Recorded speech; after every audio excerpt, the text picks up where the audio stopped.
Le pido al equipo que nos grabe para ahora, con muchísimo gusto, saludar a mi compañero y amigo Ricardo Sevilla.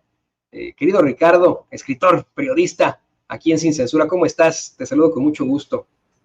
Estoy muy bien, mi querido Toño, público memorioso, y estoy muy contento, Toño, porque fíjate que terminé ya un par de libros, porque ya hace mucho tiempo que no escribíamos literatura y hemos estado escribiendo, desvelados, trabajando, haciendo periodismo y escribiendo y leyendo, porque en esto no paramos. Quizá por eso me ve usted tan descompuesto. Hoy ni siquiera me rasuré, aquí se me ven mi barbita de náufrago, pero hemos estado al 100 trabajando y esperamos publicar este año un par de libros que tienen que ver con literatura, precisamente, mi querido Toño, porque no podemos seguir siendo presentados como escritores si hace años que no tenemos un libro. Entonces yo me opongo tajantemente a eso y hay que cultivar siempre todos los géneros literarios desde mi punto de vista. Estoy muy bien, mi querido Toño. ¿Y tú cómo estás? También muy bien, pues me recuerdas a Ernest Hemingway, ¿no? Con la barbita, al contrario, ¿no? Tú te ves muy bien, querido Ricardo, y qué bueno que puedas aportar a la escritura en estos momentos. No puedo esperar para poder leer tu próximo libro. Y bueno, pues ahí estaremos muy pendientes de esto. ¿Cómo estoy? Estoy anonadado, estoy preocupado, no preocupado, pues de alguna otra forma jocoso ante, me siento pues tal vez con alguna condición de simple al ver a estos tres payasos que detentan la dirigencia de tres partidos que cómo le han hecho daño a México y hoy, bueno, pues están encaminados al peor de los sitios en el basurero de la historia. Y me refiero, por supuesto, que a Alito Moreno, a Marco Cortés, a Jesús Zambrano, muy chucho de Jesús Zambrano, quienes en medio de del cinismo absoluto, pues ahora salieron a denunciar a los que en su momento pertenecieron a sus partidos y siendo militantes de sus partidos políticos, de sus partidos, cometieron pues una serie de circunstancias terribles. ¿Qué te parece que antes de que vayamos con tu tema exploramos los planteamientos que hicieron estos personajes sobre alguien que también es muy nefasto, muy abyecto, Erubiel Ávila? Vamos tendrá por ahí don David los planteamientos que se hacen sobre Erubiel. Vamos a ver, escuchar, porque creo que de esto va el tema de Ricardo Sevilla. En el caso específico del exgobernador Erubiel Ávila Villegas del Estado de México, presentamos denuncia penal por los delitos de peculado, desvío de recursos públicos por más de 1,365 millones de pesos, por no haber comprobado, esto está acreditado, los recursos públicos federales que les entregaron, fondo de aportaciones y sobre todo en los temas de salud, que es de conocimiento público y se ha vertido en medios de comunicación denuncias que hay en el Estado de México por más de 20,000 millones de pesos. Eso se ha dicho ahí en el Estado de México, pero formalmente está la denuncia penal de los recursos que están y que se han desviado en salud, en educación, y toda esa información es pública. Nuevamente vemos que Morena y sus aliados agarran a la basura política y se la llevan con ellos para trabajar por ellos. No, qué cinismo, qué grueso, ¿no? Este tipo que pues en su momento se corrompió hombro con hombro, porque no hay que decirlo de otra forma, ¿no? Se corrompió hombro con Erubiel, ahora sale a hablar de la basura que llega allá a Morena, ¿no? La basura que tienen todavía ahí, querido Ricardo, ¿no? Así es, mi querido Toño. Este es un asunto que merece la mayor importancia, pero no porque en realidad la tenga, porque no cabe duda de que la política es un teatro del absurdo y estos personajes son sus protagonistas principales, sobre todo ahí en la derecha, donde estos sujetos que los acaba usted de escuchar, Alito Moreno en particular, parece haber leído a los exponentes más destacados de ese teatro del absurdo. Y es que ahora resulta que estos señores, que son los líderes del PRI, del PAN y del PRD, aliados para las peores estulticias, deciden volver a las andadas otra vez, salen juntos como el trío Galaxia a decir con toda la pompa y el boato de los personajes del absurdo que van a ir con todo, a luchar contra la corrupción. ¿Cómo no se les cae la cara de vergüenza, mi querido Toño? Porque usted está escuchando a Alito Moreno acompañado de Marco Cortés, de Jesús Zambrano. Dijeron que van a acudir ante la Fiscalía General de la República y ante la Unidad de Inteligencia Financiera. ¿Para qué cree? Pues ya lo escuchó, para levantar una denuncia contra el corruptísimo exgobernador del Estado de México, Erubiel Ávila Villegas. Mira, Toño, los líderes del PRD acusan a Erubiel, como usted lo escuchó en voz de Alito. Hasta me da mucha risa porque digo, ¿cómo puede hablar de corrupción Alito siendo el personaje que es? Bueno, acusan a Erubiel de un presunto desvío por más de 1,365 millones de pesos. Bien, me parece perfecto que pidan que se investigue Erubiel. La gente necesita que haya transparencia y rendición de cuentas en todos los políticos, en toda la administración pública. Sin embargo, lo que me llama la atención y me parece sumamente paradójico es que los denunciantes Alito, Marquito y Chuchito tienen, al igual que Erubiel o más, una larga cola de señalamientos por los mismos delitos y más. Y yo le pregunto, ¿se imaginó usted alguna vez que unos sinvergüenzas iban a salir a perseguir a otros sinvergüenzas que eran sus aliados? Pues sí, ese día ha llegado y esa persecución entre corruptos e iguales, la verdad, mi querido Toño, yo solo la había visto cuando las ratas se corretean en las alcantarillas. Pero como no quiero que haya confusión alguna, porque a lo mejor puede decir, oye, Sevilla, pero le vas a lavar la cara a Erubiel Ávila. No, para nada. Yo debo decirle a usted que la denuncia contra Erubiel Ávila me parece un paso en la dirección correcta. Sí, definitivamente este expriista que está viendo la menor oportunidad para colarse a Morena tiene muchísimo que responder ante la ley. Usted sabe perfectamente que Erubiel Ávila, que fue gobernador del Estado de México entre 2011 y 2017, pues tiene una larga lista de señalamientos porque durante su gestión enfrentó múltiples acusaciones de irregularidades en el ejercicio público. Yo recuerdo que, de acuerdo con información de la Auditoría Superior de la Federación, concretamente en la revisión de la cuenta pública 2017, más de 1,000 millones de pesos fueron mal utilizados en 8 vías, incluyendo, ¿qué cosa? Sueldos para personas fantasma, inexistentes, pagos excesivos en contratos, gastos sin justificación en el ámbito de la salud. De que hubo corrupción y desvíos en el sexenio de Erubiel, no nos vamos a engañar, eso no cabe duda. Lo que me parece irónico en todo caso, Toño, es que los líderes del PRI-RD tienen un larguísimo currículum de antecedentes cuestionables, por decirlo menos. Usted recordará, para no ir más lejos, que Alejandro Moreno, Alito Moreno, ha sido acusado de utilizar fondos públicos para financiar campañas políticas. Usted mismo lo vio las residencias donde este señor vive o pasa el tiempo descansando. En su momento, también el gobierno federal informó que la Fiscalía General de la República había iniciado una carpeta de investigación en contra de Alito por posibles delitos de tráfico de influencias, de desvío de fondos federales, de lavado de dinero, de enriquecimiento ilícito y de fraude fiscal.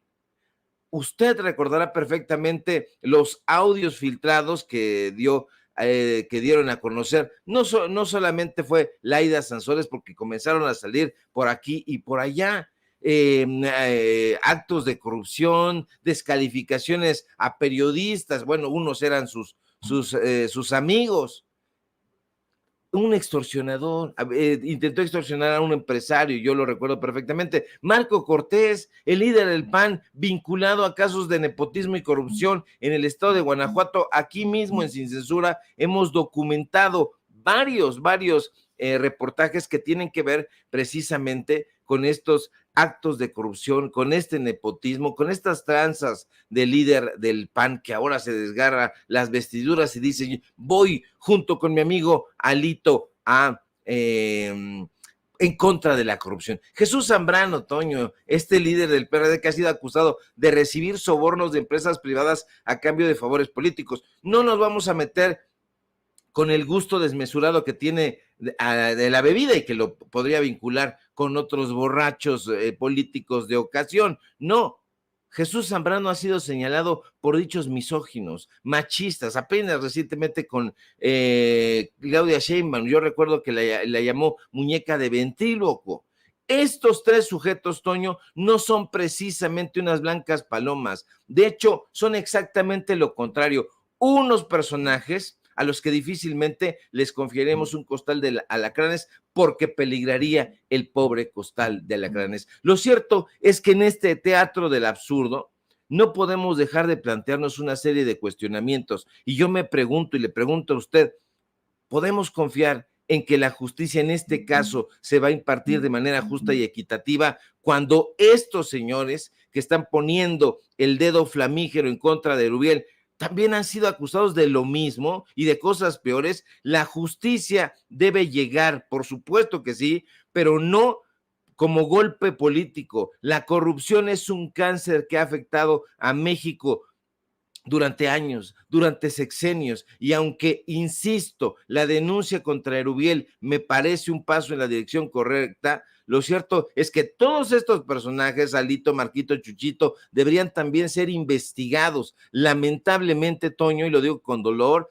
en nuestro país, nuestro sistema de justicia todavía tiene muchísimo que recorrer, un largo camino hacia la transparencia y hacia la rendición de cuentas. Esto me parece absurdo, que estos personajes salgan y digan y apunten con dedo flamígero que es que mi excuate era bien corrupto. Yo cuando trabajaba con él hacíamos tranzas de lo peor. Si van a ir por ese camino, como dicen aquí en mi barrio, Toño, hasta donde tope, y seguramente van a salir cosas muy terribles y muy tremendas. Ojalá Erubiel, ya respondió Erubiel, pero ojalá que vaya más allá del golpeteo político y que se pongan a investigar las autoridades, tanto en la Fiscalía General de la República, que ha sido el elefante reumático, y también en el Poder Judicial, porque suponiendo, sin conceder que ahí en la FGR encontraran los delitos, pues iban a pasarle el caso o los casos al Poder Judicial. ¿Qué van a hacer en el Poder Judicial? Absolutamente nada, se tiene que modificar. Entonces, esto, si no va más allá del golpe político, me parece simple y sencillamente desmesura, me parece simple y sencillamente el berrinche de unos cobardes que son corruptos y que dicen, bueno, el señor es corrupto, están lanzando piedras sobre su propia cabeza. No, y ¿sabes qué?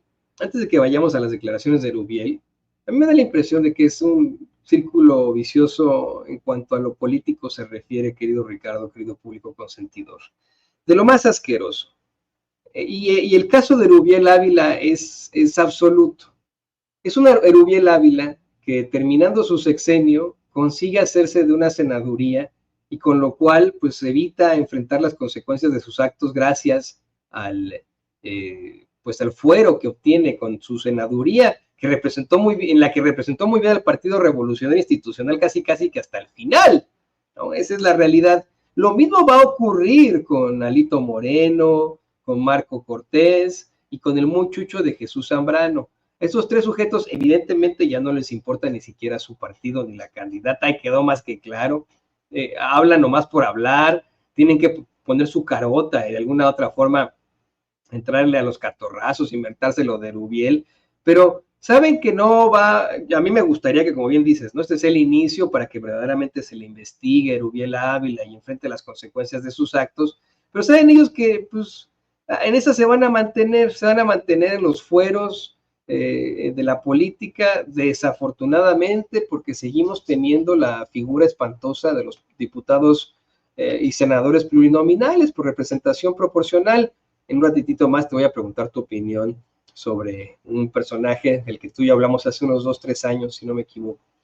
Pero bueno, El punto es que esto se repite una y otra vez. Estos que acusan hoy a Erubiel Ávila, como bien mencionas, son los que también podrían ser acusados de una serie de delitos, que podrían verdaderamente enfrentar las consecuencias de sus actos, pero que se van a ir en la impunidad hasta donde puedan, gracias a lo que consiguieron en cuanto a candidaturas plurinominales por haber servido los intereses de la ultraderecha como ellos quieran, y en la próxima legislatura ahí los veremos, o simple y sencillamente no yendo a trabajar, disfrutándola, muy al estilo Carlos Romero de Champs, o muy al estilo este tipo de políticos, y nosotros mexicanos somos los que pagamos los platos rotos, todo porque no existe una reforma con la que podamos finalmente eliminar la figura de los plurinominales. Ahora sí, le pido al equipo que nos grabe porque pues tenemos que escuchar cómo muy enojado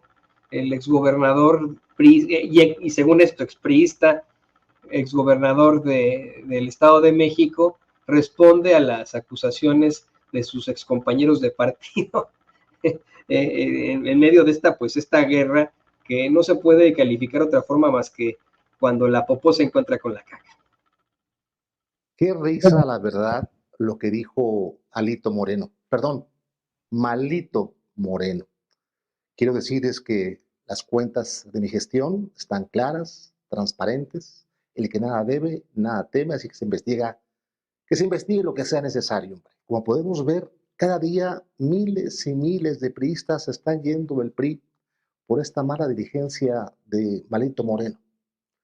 Yo expreso mis condolencias a mis amigas y amigos del PRI, tan lejos de Dios y tan cerca de Malito Moreno, caray.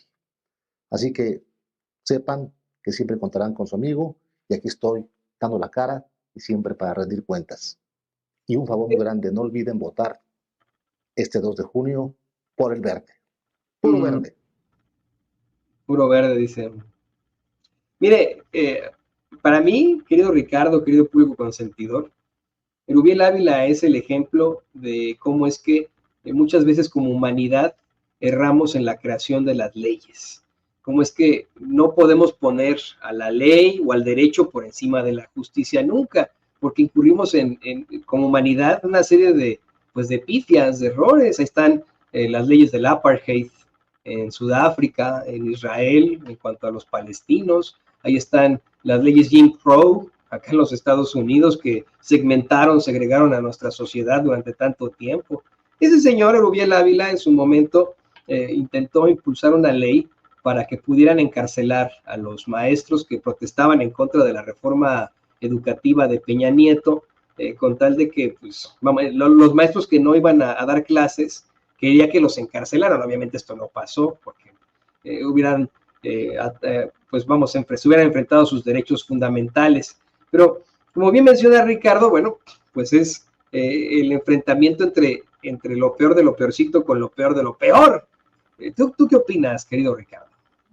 Yo creo que estos personajes están tratando de sacar la mejor parte, cada uno desde su trinchera, y son personajes que están tratando de ocupar los últimos lugares de lo que queda de la tartajosa derecha. La derecha en este país va a pasar a segundo plano y lo vamos a ver, ya lo vimos en 2018, lo vamos a ver en 2024, y si las cosas marchan de esa manera, en las próximas elecciones ya no va a quedar absolutamente nada del PRI. Va a haber una memoria de un partido hegemónico que existió, que corrompió y que llevó al pueblo de México a que hubiera una revolución de las conciencias, a que se consolidara una transformación, y el pueblo de México ya no va a querer regresar a esos zampones. Ahora, hay en disputa los segundos lugares. Erubiel hizo una jugada ajedrecística. Porque ahora ya está del lado de la transformación. Y alguien podría decirme, oye, Sevilla, pero no está en Morena. Dejémonos de cuentos. Este personaje se fue con un partido aliado natural del PRI, el Verde Ecologista, pero el Verde Ecologista, que ha sido siempre y será durante toda su vida una rémora, hizo un convenio con el partido Morena. Entonces, Ahorita él está ahí, no de brazos abiertos con Morena, pero es de esos personajes que están tras bambalinas. Ahorita está en el Verde Ecologista, pero eso significa que está aliado con Morena. Entonces eso es un personaje que hizo un movimiento estratégico. Erubiel no va a dejar de ser priista nunca, porque ser priista no es una cuestión de afiliación, es una cuestión de ideología, y esta ideología conservadora, neoliberal, de las grandes riquezas y de las grandes mansiones del grupo Atlacomulco y todo esto que estos personajes han hecho durante toda su vida política, no se puede quitar, no se quita ni con una lavada con sosa cáustica, no se quita. Entonces, Erubiel Ávila, yo no confiaría absolutamente nada como ciudadano, más allá de ser periodista, como ciudadano. Usted vea por qué el PRI perdió su principal bastión. El principal bastión del PRI era justamente el Estado de México. El Estado de México fue perdido. Va a haber, hay muchos priistas ahí todavía. El Estado de México, desde mi punto de vista, y a lo mejor caigo pesado, todavía no ha cambiado del todo. Se va a necesitar la administración de la maestra Delfina, pero se van a necesitar 2 o 3 o 4 o 5 administraciones más para que ese Estado olvide lo que fue el PRI, porque mucha de la estructura de los presidentes municipales, los regidores, las regidoras, pertenecen al PRI, y algunos se están cambiando de bando, pero no van a dejar de ser priistas nunca, y van a tratar de sacar tajada del presupuesto, van a tratar de picarle los ojos a la población. Ese es el PRI, y Erubiel Ávila, insisto, no es el caso de tratar de lavarle la cara, porque es inlavable la cara, no es como ping-pong que le pueda lavar usted la cara con agüita y con jabón. No, es un personaje corrupto, y ahí están los señalamientos. Hay investigaciones muy formales, más allá de la que presentaron estos personajes teatrales. No, hay investigaciones muy claras sobre corrupción en la gestión de este personaje. Está la Auditoría Superior de la Federación, ha hecho señalamientos, usted revise las cuentas y ahí se va a encontrar. Pero por el otro lado, estos personajes son los menos indicados para poder hacer esa clase de señalamientos. Usted vio y escuchó todos los audios que Alito Moreno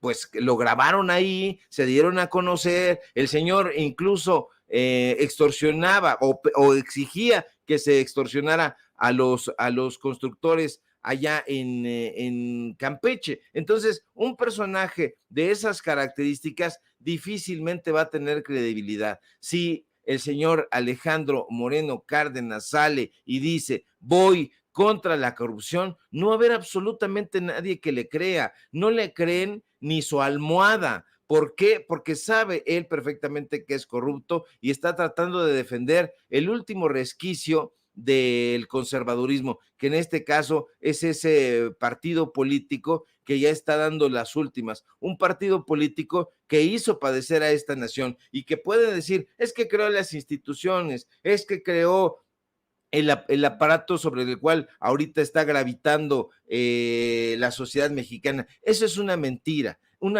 roñosa, una mentira del tamaño de un estadio, porque fueron las condiciones sociales las que iban exigiendo esos cambios. El derecho a la educación, el derecho a la salud, el derecho a la cultura, el derecho a la lectura, el derecho valga la redundancia, los derechos humanos. Todo eso se fue consolidando en un país que lo requería, pero era precisamente por el decurso del tiempo y por las necesidades de la población. Estos personajes lograron edificar esa estructura, pero apenas la edificaron, la corrompieron desde sus entrañas.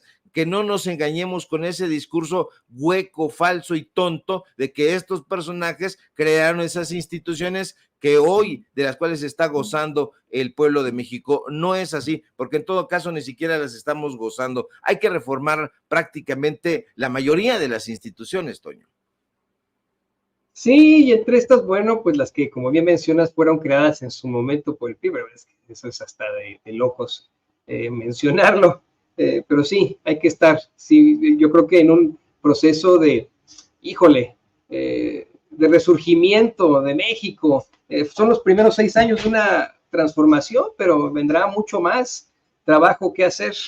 Y en ese tenor, querido Ricardo, te voy a compartir un tema y le voy a pedirle al equipo que nos grabe, que va a manera de reto hacia ti como un gran periodista que eres e investigador, un amante de los datos duros. Hace un par de años tú y yo revisamos, pues, si se le puede llamar así, las labores del supuesto diputado migrante que fue impuesto por el Partido Acción Nacional como un, pues vamos, diputado de representación proporcional, un sujeto que se identifica como Raúl Torres y que no solamente ha tenido expresiones muy agresivas en contra de los migrantes, por ejemplo, cuando fueron a protestar la visita de Xóchitl Gálvez a Nueva York, sino que ha tenido palabras muy discriminatorias en contra de miembros del equipo de Sin Censura, siendo diputado, ¿no? Imagínate. Este sujeto, pues, llegó a detentar su puesto de la noche a la mañana, precisamente gracias a esa representación proporcional, y hoy busca reelegirse. Hoy efectivamente tendría que estar compitiendo con otros candidatos a ese puesto, al puesto de diputado migrante, entre los que se encuentra el diputado también Alejandro Robles, que bueno, pues está también buscando ahí representar a Morena y a sus aliados. Te lo digo porque me encontré con una nota que data de el 4 de agosto del 2021, en la que se planteaba en la jornada, así lo hacía Ángel Bolaños Sánchez, que este sujeto pues incurrió en una farsa, ya que de ninguna forma pudo acreditar su condición como migrante en algún país, ¿no? Él estaría representando supuestamente a los inmigrantes de la Ciudad de México en varios países, específicamente acá en los Estados Unidos. Déjame te comparto parte de esta nota que publicó el miércoles 4 de agosto de 2021, hace ya varios años, Ángel Bolaños Sánchez de la jornada. Dice: Raúl de Jesús Torres Guerrero, diputado migrante electo al Congreso de la Ciudad de México, tiene un contrato vigente en la Cámara de Diputados como asistente de la bancada del Partido Acción Nacional, con una remuneración de 31,000 pesos mensuales, lo que prueba que su actividad económica preponderante la desarrolla en el país, es decir, en México, y no como residente en el extranjero. Al exhibir los contratos que el panista ha firmado en el Legislativo Federal de 2017, excandidatas de los partidos Morena, de la Revolución Democrática y del Trabajo anticiparon que impugnarán la sentencia del Tribunal Electoral de la Ciudad de México, que en la madrugada de ayer validó la elección y el triunfo del panista al desestimar esas y otras pruebas que presentaron para demostrar su inelegibilidad, disculpe usted. En cuanto nos sea notificado, vamos a ir a la siguiente instancia para la impugnación, anunció Sandy Choreño Rico, del PRD, en conferencia virtual con Verónica Puente Vera, de Morena, y el dirigente en Chicago del Frente Nacional de Inmigrantes, Carlos Arango, quien sostuvo que el tribunal validó una farsa pese a todas las pruebas que se han conseguido para demostrar que Raúl Torres no tiene residencia en Estados Unidos.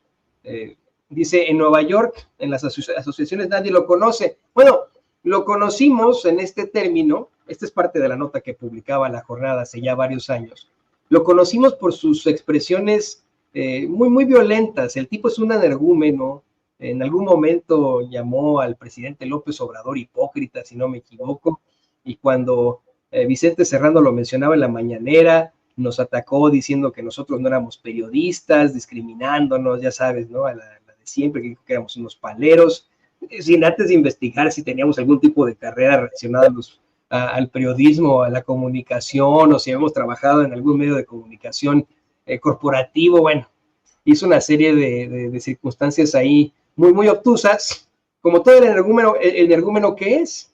Pero lo que más me llamó la atención es que durante las visitas de Xóchitl Gálvez a Nueva York, lo vimos ahí una y otra vez enfrentándose con la gente, burlándose de la gente que él quiere, pues que voten por él para reelegirse como, supuestamente el diputado migrante en la Ciudad de México.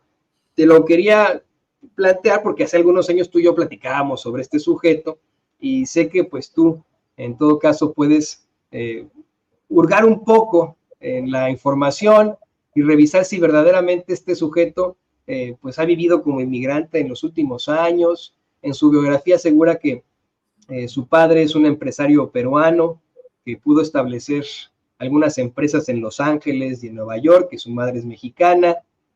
Asegura que ha estudiado en universidades, me parece que hasta del Ivy League, ¿no?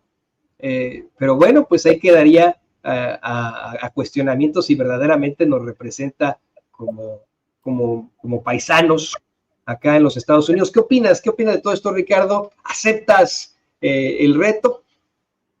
Yo acepto el reto siempre, mi querido Toño. A mí me gusta mucho el ejercicio periodístico, me gusta mucho investigar y sobre todo personajes tan polémicos como este señor Raúl Torres, conocido también, por cierto, como Raúl Ricci.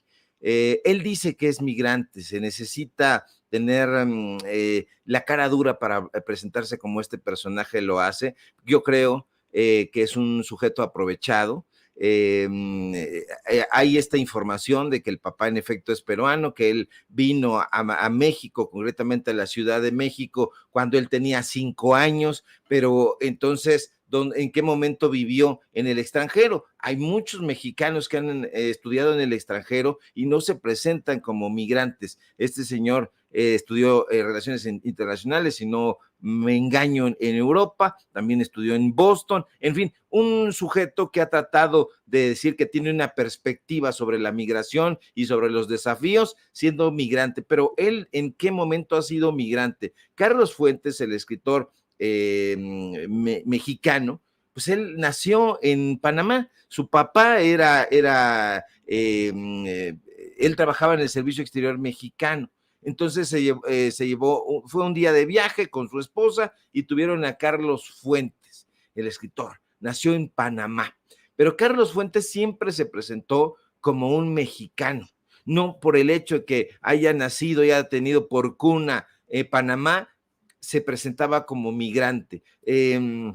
No creo que este señor tenga el conocimiento de lo que ha sido vivir en un entorno multicultural diverso. No lo creo para nada. No creo que sea un ejemplo de integración y del éxito o fracaso que pueda alcanzar un migrante en una sociedad abierta. No lo creo. Yo creo que se agarró de ahí, de esta supuesta condición migrante, para que en un momento donde los diferentes gobiernos han estado mirando hacia sus poblaciones migrantes, dijeron, bueno, pues ahí me voy a colgar, porque voy a reflejar la diversidad, la pluralidad de la política y me voy a colgar de este asunto. Desde luego que acepto este reto, porque personajes de esta baja calaña me parecen terribles. Este señor no está a favor de la defensa de los derechos de los migrantes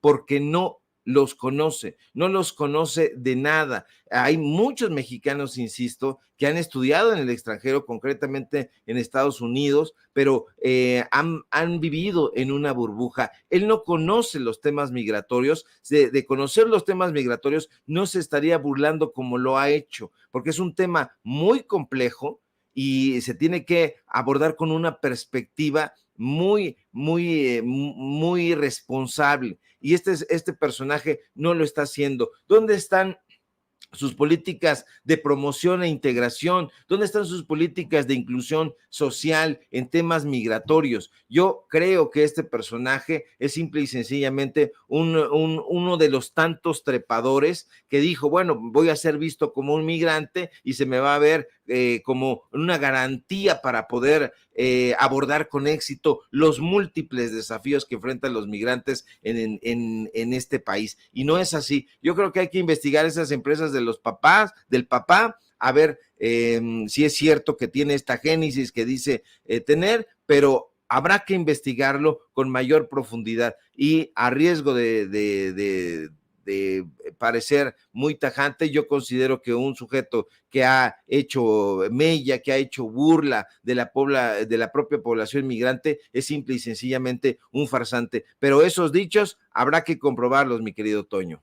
Sí, hay muchas cosas. Fíjate que este artículo de hace ya varios años de La Jornada que firmaba Ángel Bolaño Sánchez planteaba que no podía definitivamente ser ni siquiera el candidato migrante porque estaba registrado como un asesor, un asistente de la bancada del PAN en la Cámara de Diputados, que le pagaban en aquel entonces 31,000 pesos mensuales, lo que probaba su actividad económica preponderante en México, más no en el extranjero. Yo te digo, para nosotros como chilangos en el extranjero fue un golpazo. Yo me enteré de este sujeto hasta que comenzó a atacar a Sin Censura con comentarios discriminatorios. O sea, no sabíamos ni siquiera quién era nuestro diputado migrante, para pronto, ¿no? Y cuando nos empieza a atacar con comentarios discriminatorios, que nos damos cuenta de quién se trata, de la fichita que es, del sujeto que es, y es cuando empezamos a revisar, pues, qué hay detrás de su candidatura, cómo es que llega, le digo, mediante la representación proporcional, lo cual, pues, a muchos de nosotros, los chilangos que vivimos en los Estados Unidos, y bueno, los mexicanos que vivimos en los Estados Unidos, nos parece infame que nos hayan impuesto, enjaretado, endilgado a un panista como nuestro diputado migrante, considerando que la gran mayoría de nosotros, pero para nada congeniamos con el PAN. Claro que hay muchos panistas acá en Estados Unidos, pero creo que la gran mayoría no lo es. Se han hecho las encuestas como deben de ser y la gran mayoría, es más, usted lo vio en estas visitas de Xóchitl Gálvez a los Estados Unidos, allá a Los Ángeles, lo vio en el caso de Nueva York. ¿Cuánta gente no fue a protestar a esta señora? Esa es la realidad. Por eso es que se tienen que revisar este tipo de candidaturas. Y especialmente hoy, que nos estamos fijando, por supuesto, que en las elecciones a la presidenta de México, a las elecciones a ciertas gubernaturas, a presidencias municipales, a ambas legislaturas, querido Ricardo, pero nosotros, que somos tan participativos como mexicanos en los Estados Unidos, no estamos ni siquiera enterados de que vamos a poder votar sobre un candidato migrante, sobre un diputado migrante, una figura que vaya que lo luchamos en muchas trincheras, el obtener esa parte, y no estamos enterados de que a lo mejor nos pueden volver a enjaretar un tipo que viene simple y sencillamente a burlarse de nosotros, Ricardo. Sí, en este momento hay que vigilar mucho las candidaturas que se dan en todos los partidos políticos. Hay que vigilar quién está representando o quién pretende representar a la población y cuáles son sus cartas credenciales, porque nos vamos a encontrar con timadores y con farsantes que van a estar a la orden del día, con personajes que dicen vivir o tener su residencia en tal o cual lugar y que nos damos cuenta de que no han vivido ahí nunca, no conocen las necesidades de la población, de la regiduría o de la presidencia municipal o del estado o en el caso de la Ciudad de México, de las diferentes alcaldías, personajes que viven en otra demarcación y que dicen yo he vivido ahí toda la vida y no es así, no conocen las calles, no conocen el mapa, no conocen las necesidades de la comunidad, pero van a tratar de, y por eso decía yo que lamentablemente el entorno político está lleno de personajes trepadores, pero también personajes que representan el absurdo. Y estos personajes le han hecho mucho daño a la política mexicana. La política en general es un tema muy, muy interesante, pero no cualquier persona puede ser político. ¿Por qué? Porque ser político requiere de una sensibilidad especial. Lamentablemente han sido muy pocos los políticos en la historia de este país que auténticamente tienen una formación política y tienen el deseo, el ahínco de ayudar a la población a que cambie su entorno social, su entorno económico, su entorno cultural. No tienen ese ánimo. La mayoría, y duele y punza decirlo, tienen el deseo de enriquecerse, de comprar casas, de comprar autos, de formar parte de una élite, de tener poder, y eso hace que mucha gente rechace la política porque diga tajantemente, es que todos los políticos son iguales, precisamente porque ha habido una larga tradición súper perniciosa que tiene que ver con este tipo de personajes trepadores. Entonces, ahí hay que poner mucho ojo, sobre todo la población. La población es la que decide al final del día por quién va a votar y por quién no, a qué partido político le va a dar su respaldo o a qué personaje le va a dar su respaldo. Hay que hacer un análisis muy profundo, porque decir todas las personas de Morena o todos los perfiles de Morena son buenos porque provienen de ese partido político, no, pues si no se trata de una unción, o todos los perfiles panistas o todos los perfiles del PRI son buenos porque lo dice Loret, no, tampoco. Hay que hacer un juicio y ese juicio ya tiene que ser personal y tiene que venir acompañado de un análisis profundo. ¿Quiénes son estos personajes que se están presentando como transformadores? A ver si es cierto, cuál es su historial, y no porque diga Rommel Pacheco, es que yo ya me arrepentí, es que sí le di de puñaladas al corazón de la democracia de este país, al pueblo de México, pero ahora ya me arrepentí y ahora quiero ayudar al pueblo de México. No, hay que ser muy conscientes con estos votos, hay que ser muy responsables porque vamos a colocar a personajes ahí que pueden ayudar muchísimo a la transformación de este país, pero también podemos colocar a personajes que nos arrepintamos el día de mañana. Entonces tiene que ser un juicio muy sereno, con datos duros, para que podamos en el momento en que nos encontremos en la urna, tomar la mejor decisión, no solamente para mí, no solamente para mi familia, sino para todo el país, mi querido Toño. Sí, exactamente. Es absolutamente necesario que pensemos a futuro y que estemos conscientes de que vamos a votar no solamente por presidenta para la República, sino por una serie de circunstancias que podrían cambiar el futuro de nuestras vidas, de nuestras familias. Querido Ricardo, pues ahí quedó la invitación para que hagamos esta investigación. Por cierto, que además al rato estaremos entrevistando a uno de los candidatos a la Diputación Migrante, Alejandro Robles, estará conectándose con nosotros en un ratitito más. Mientras tanto, querido Ricardo, te pido por favor que nos compartas tus redes sociales para que la gente se ponga en contacto contigo. Querido Toño, público memorioso, le pido por favor que mire, habiendo tantos perfiles auténticamente migrantes, pregúntenle a Toño Ruiz por qué se encuentran en Estados Unidos, pregúntele a toda la gente que nos está viendo, o pregúntese por qué está ahí, en qué sexenio llegó, por qué, cuáles fueron sus motivaciones, qué está haciendo allá, si quería estar aquí. Hay condiciones de seguridad, hay condiciones de salud, hay condiciones económicas, hay condiciones laborales que se estén dando en este país. ¿Por qué se fue? ¿En qué sexenio? ¿Fue el del PRI? ¿Fue el del PAN? ¿Con Peña Nieto? ¿Con Calderón? ¿Con Fox? ¿Con Zedillo? ¿Con Carlos Salinas de Gortari? Pregúntese eso y entonces ahí va a tener su respuesta. Síganme por favor en mis redes sociales, en X, antes Twitter, @SevillaCrítico, en Facebook, Ricardo Sevilla, así nada más, en Paralelo 24.mx, en los datos duros, hoy tenemos informativo en punto de las 9 de la noche, y por supuesto aquí en La Familia Sin Censura, donde somos orgullosamente miembros. Te mando un fuerte abrazo, mi querido Toño, y estoy muy pendiente a la información. Claro que sí, pues ahí tiene usted a nuestro querido amigo, el escritor y periodista Ricardo Sevilla, aquí en Sin Censura, muy pendiente siempre de la información con su público memorioso. Y